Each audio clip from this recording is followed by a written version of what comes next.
ભાવનગર જિલ્લામાં ગત રાત્રે આવેલા સાંબેલાધાર વરસાદને પગલે નીચા કોટડા અને બોરડા પંથકમાં ભારે પવનને પગલે આવેલા વરસાદને કારણે ગ્રામ્ય વિસ્તારના લોકોને ભારે મુશ્કેલીનો સામનો કરવો પડ્યો હતો। નીચા કોટડા અને બોરડા પંથકમાં વરસાદ વરસવાની સાથે દાઠા, પિથલપુર સહિત આસપાસના ગામડાઓમાં પણ વરસાદ વરસતા નદીઓ, ચેકડેમો છલકાઈ ગયા હતા।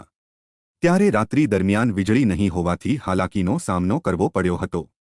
ત્યારે ખેડૂતોએ પાક પીળો પડી જવાની પણ દહેશત વ્યક્ત કરી હતી।